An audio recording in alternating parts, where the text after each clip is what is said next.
Welcome to the Expo Show. This is Tanya Bell, your host for this afternoon. And today's topic is Working Together Works, and how do we as community leaders work collectively together to make sure that we are impacting the community. And today we have an esteemed panel with us that will be joining us today. And I just want to say thank you to everyone for being here and taking time out of your busy schedule. Thank you for having us. Thank you. And I'm just going to get started, and I'm just going to start asking some of the questions. So I'm going to start out because the purpose of today's show is to really talk about collaboration.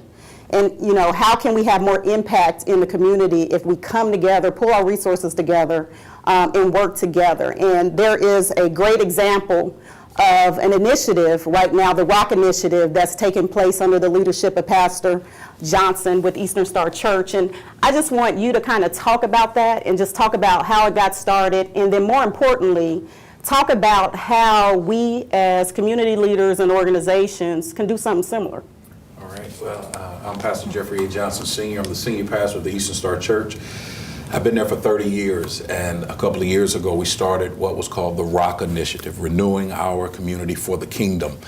And we've taken one of the most economically deprived communities in our nation, 46218, around where our main location is on East 30th Street between Emerson and Arlington, and sought to build community, bringing a sense of community, working on education. We partnered we've been partnering with School 99 for 25 years, but we've committed more than $200,000 worth of technology so that they could keep up with the rest of the world with technology. And then financial freedom, literacy, so that people can understand managing money, well, from a biblical perspective, we think is the best perspective.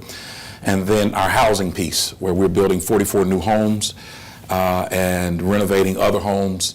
And then our partners have a program with INHP that can get you pre-approved and to get into one of these new homes. And so it's very, very exciting. We're building a new apartment complex with apartments on the second and third floor, and then Federal Credit Union, behavioral health services, a food solution, other things that bless the community at the bottom.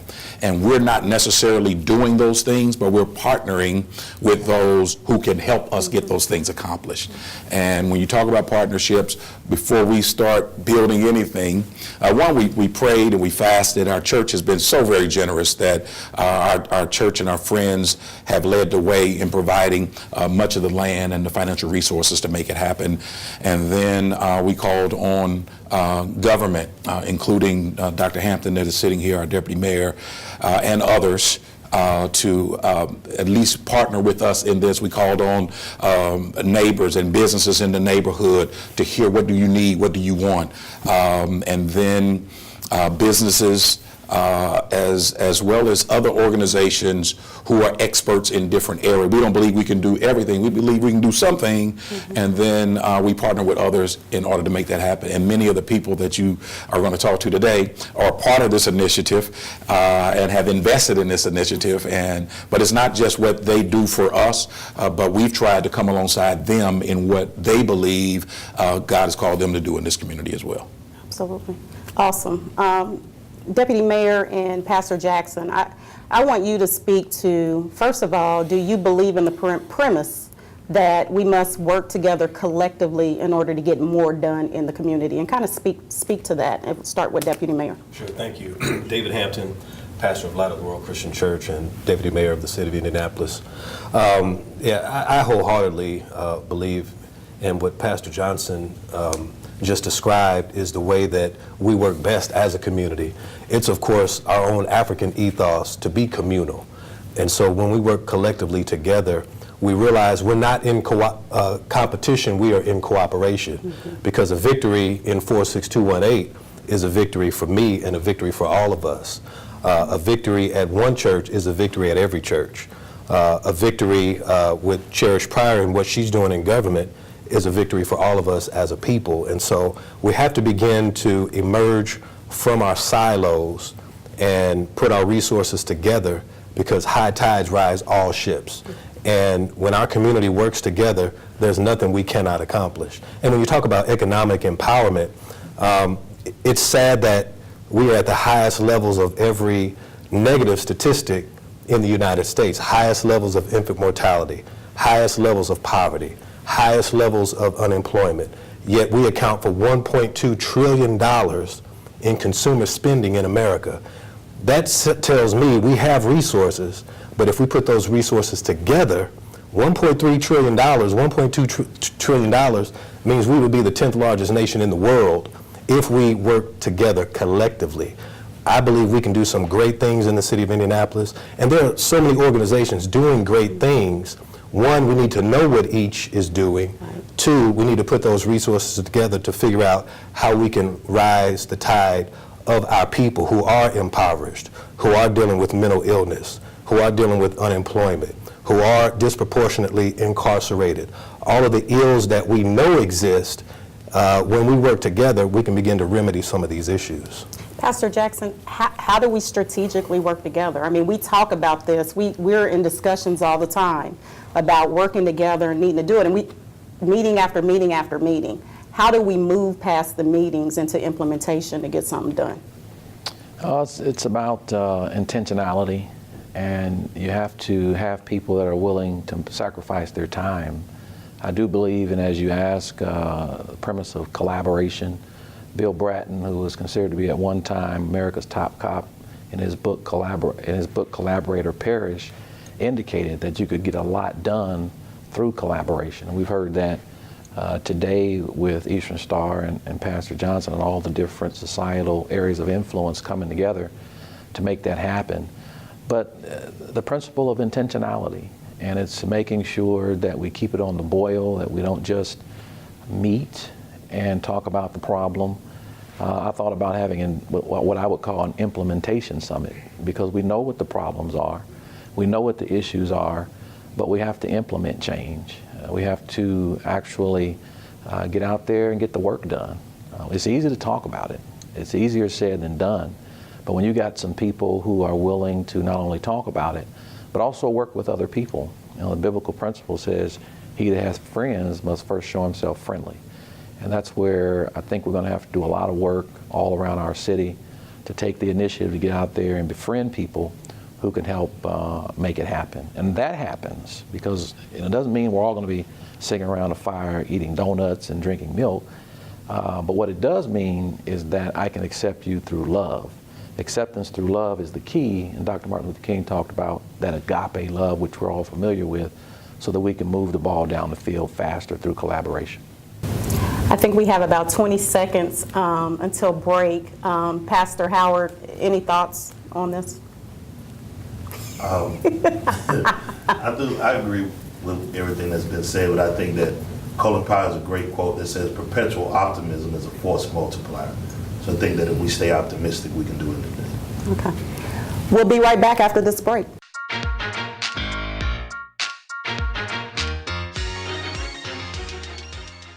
It's the 48th Annual Indiana Black Expo Summer Celebration, featuring the most affordable R&B concert series in the country. This year's lineup includes 2 free concerts. Friday, July 20th, enjoy Music Heritage Festival #1, the free outdoor concert featuring Stephanie Mills, along with After 7 and Loose Ends at the American Legion Mall. VIP tickets are available. On Saturday, July 21st, it's the free New Jack Swing concert inside the Exhibition Hall at the Indiana Convention Center with Al B. Shore, Christopher Williams, and Big Bub of Today. Then Saturday night, make your way to Bankers Life Fieldhouse for the Music Heritage Festival #2. Featuring Maze and Frankie Beverly, Blackstreet, and Randy. IBE Summer Celebration is your weekend destination for the hottest entertainment of the summer. Tickets are available at the Indiana Black Expo box office, Bankers Life Fieldhouse, and all Ticketmaster outlets or Ticketmaster.com.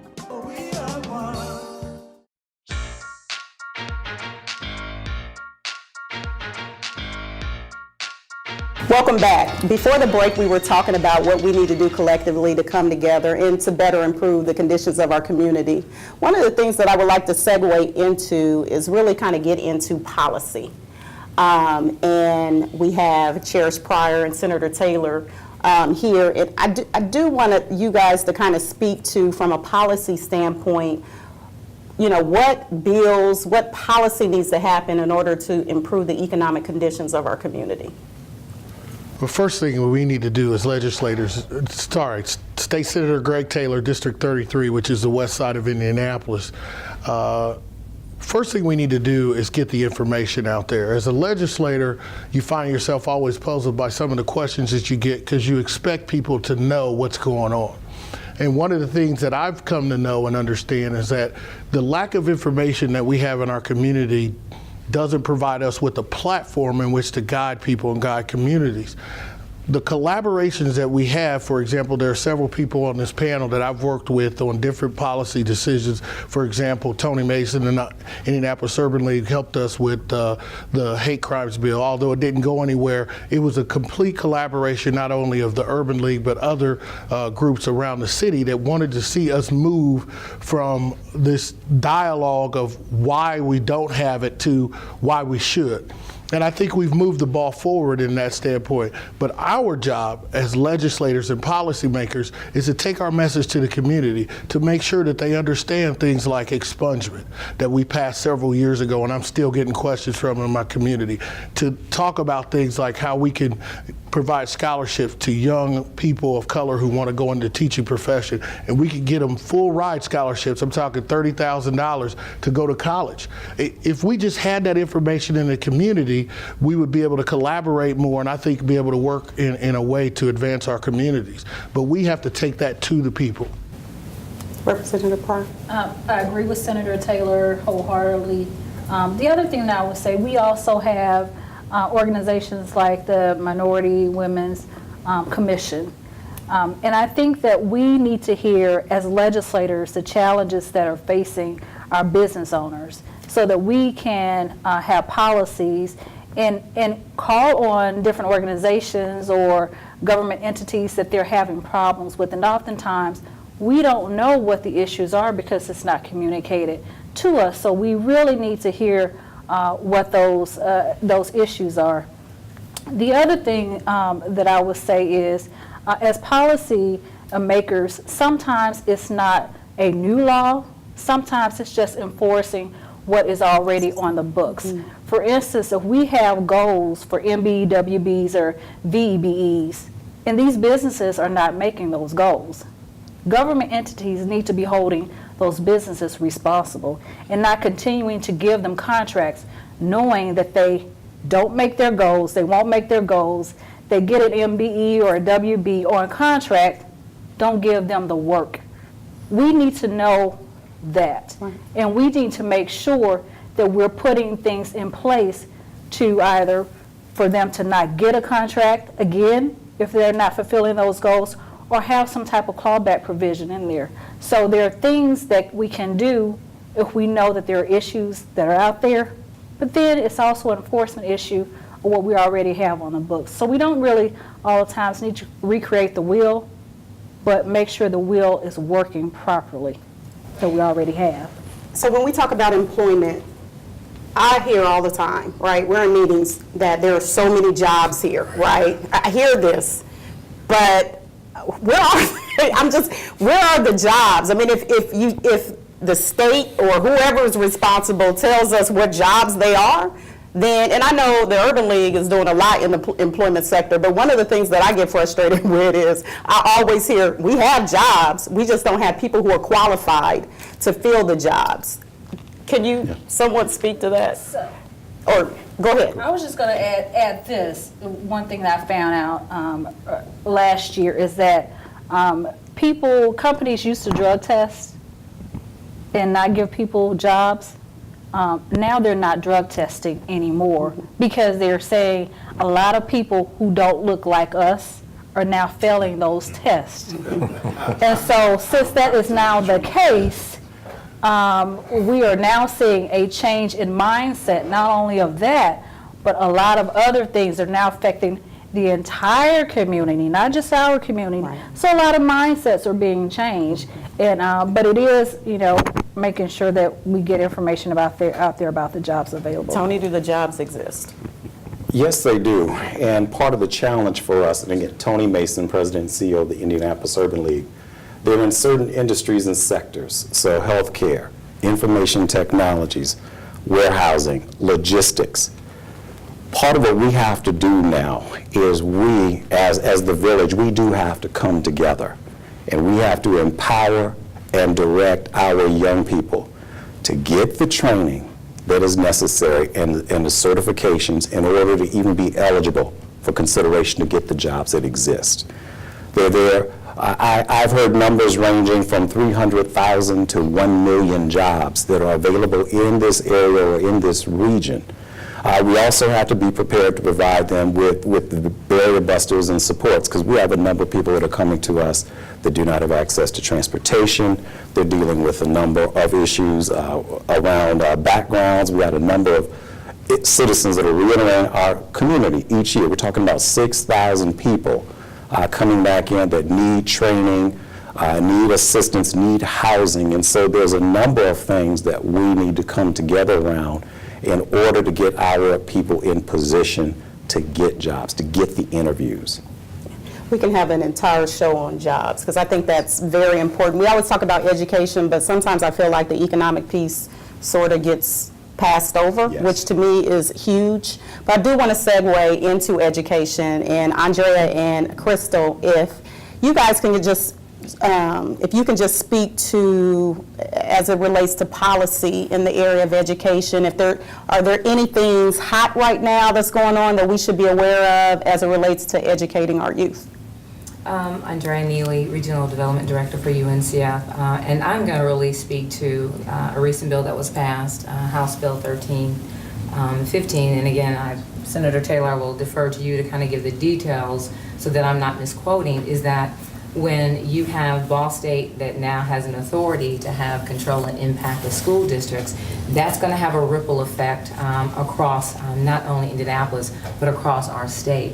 And so as a parent and as an advocate for first-generation minority students who really need to be in schools that are performing, there needs to be accountability and autonomy in how those schools are held accountable and not necessarily by one entity.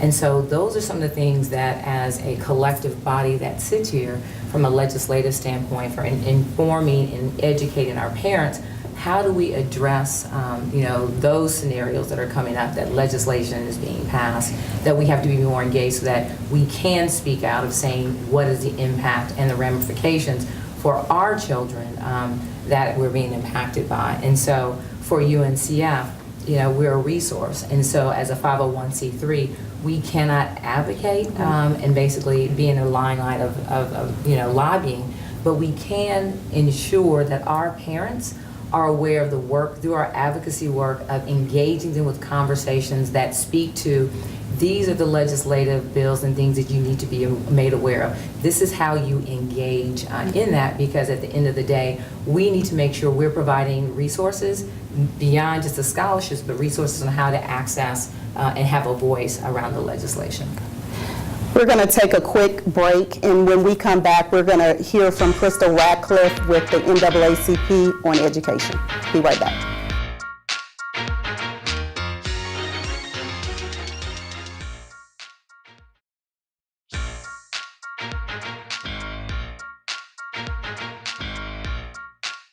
Welcome back, and before the break we were having some discussion on education, and right now I do want to hear from Crystal Radcliffe, because I know the NAACP has been doing some wonderful things with respect to education, to kind of just continue the conversation on, is there anything from a community standpoint that we should be concerned about, we should be rallying around as it relates to educating our youth, particularly children of color?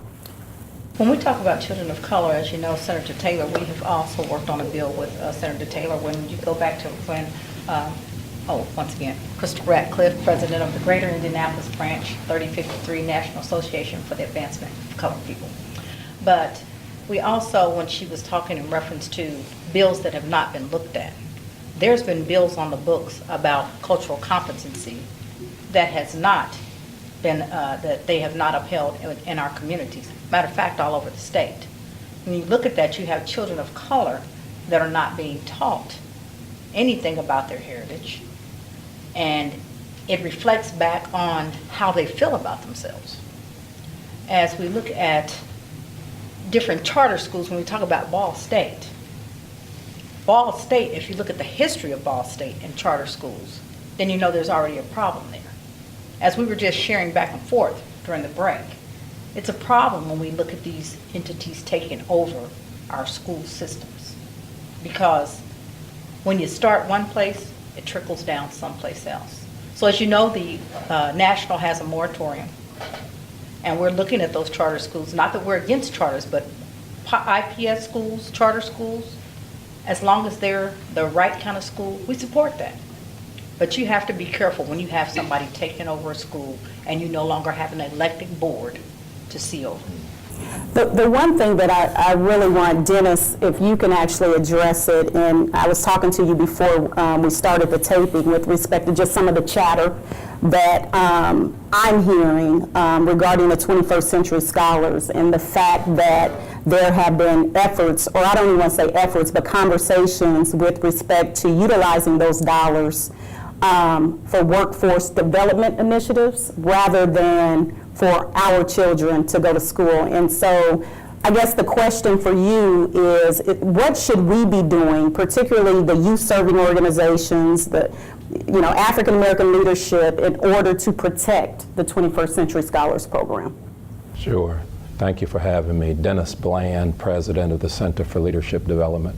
I think there are maybe 2 or 3 issues that we need to be addressing. Number one, we need to make sure that our families and students are signing up for the 21st Century Scholars Program. It's a tremendous scholarship opportunity that's made available through the taxpayers that allows our young people to go through college without having to pay tuition, and then some of the colleges are actually providing wraparound services, so they end up getting the college education at no cost. We have a number of families who are not signing up. We have a number of families who are not taking advantage of the program. Issue number 2, we have to actually get our students who are involved and enrolled who go to college, we have to get them to finish. So there are a number of students who are enrolled in 21st Century Scholars, and they are not completing the program successfully. Dr. Martin Luther King admonished us that there would be doors opening that were not open in the past. And he said, once those doors swing open, we have to be prepared to take advantage of those opportunities as the doors open. If you look at the data regarding 21st Century Scholars, we have not been taking advantage of that opportunity that people have worked hard to give us. And then finally, we really have to get students to actually sign up and satisfy the requirements. You sign up for 21st Century Scholars, and then there's a contract agreement which essentially says, here are stipulations that we have to satisfy if we're going to be able to take advantage of and receive the money my senior year. We have a number of students who have signed up for 21st Century Scholars, but they do not actually satisfy the stipulations that are necessary to be able to avail themselves to the money. So it's always, we don't always know what the legislatures and what the policymakers are going to do, but we certainly have an obligation to handle those things that are within our wheelhouse and within our power to take advantage of those opportunities that people have made available to us. Absolutely, absolutely. And I think that there's some things that we can kind of come alongside to actually help with the sign-ups and help with some of the requirements. I know job shadowing, college fairs, and some of the other things in that area. I want to actually turn our attentions to accountability, just this conversation on accountability. And I want to start with Pastor Howard, because this topic came up on your Facebook page when you actually put a post up and said, who is the next voice with the late Amos Brown being gone? And, I want to ask it from the standpoint of, do we feel like our leadership is being held accountable? And is there a correlation, direct correlation between accountability and getting more things done in the community? And so let's just kind of start out with, just the preface of your post on Facebook, and then kind of go from there. This is posture on me right now. No, but we began the question because we were concerned about how do we get the message out? How do we have conversations? I was talking with Greg Merriweather about that. How do we have conversations? Who do we talk to? How do we say to our senators, to our elected officials, to our pastors, to our teachers, we need more, you're not doing, or how do we get the information on what you're doing, right? Because it's easy to say what's not being done if you don't know the information. So I think that accountability is a unified, it's a collective community thing that we have to hold each other accountable, be unapologetically black, unapologetically honest about what black issues are, and be sincere about fulfilling the agreement that we made with people who don't dress like these esteemed people here, who don't articulate and enunciate the way these people do, who just know that this check cashing place is 200% interest, but I can't get past it. 400. 400 something. Who's counting? Yeah, who's counting, right? To know that we stood in front of Shortridge to protest years ago. You see, that was already in the plans. To know that we have legislators who know what they're already preparing for the West Side. Inform us, let us know what's being built, let us know what's coming along. And then everybody that says do better is not complaining or not trying to be angry. We're just trying to get some real answers. But I will say this, again, one last thing. Colin Powell says, don't let adverse facts stand in the way of a good decision. It's a good decision for us to work together. But we got to stop letting adversity get in the way. Because I'm not going to get along with everybody. I'm not going to agree with everybody. But if we don't work together, we're going to perish together. And so we watch people working, as Dr. Hamilton talking about, in their silos and their little pockets, and they work their area. Because to stretch your hand means you're going to have to face some adversity. You're going to have to deal with some people who may not like you. You're going to have to deal, from a non-Christian position, you have to deal with people who are not Christian. You have to deal with people who don't agree with you. But it's still a good decision to work together. Tanya Bill, let me say this. Okay. Earlier this week, State Representative Cherish Pryor and State Representative Taylor, they did a resolution for Jeffrey Johnson Sr., what we were doing with the Rock Initiative in 30 years of being in this community as one of the leaders. Here's what I told my oldest son as we were on our way downtown. I said, now I got to stop working to go down here and get recognized for the work. And for me, work is the reward. So I think what we have to figure out, because I know the people on this panel and I know the energy, the effort, the sacrifice, and the service, we got to figure out a way to not stop working because we can't afford to stop working. And for what we're doing for this community and this country and this world, and still get that message out that we want to be inclusive. But for us to stop doing the work, to sit down and explain to you the importance of why we're doing the work. I don't know how that's going to look, but I spent a half a day not working. And my community we can't take a half a day off. Right. Because I don't know what that's going to cost somebody. I think we're going to end it right there. Obviously, this is not a 30-minute dialogue with a lot of the things that need to happen, and hopefully there will be some next steps with respect to how we come together. But again, I just want to thank all of you for being here. And I want to hopefully, Pastor Hampton, you'll get to your next appointment and we'll get you there. But thank you so much for joining us today. We will see you next week.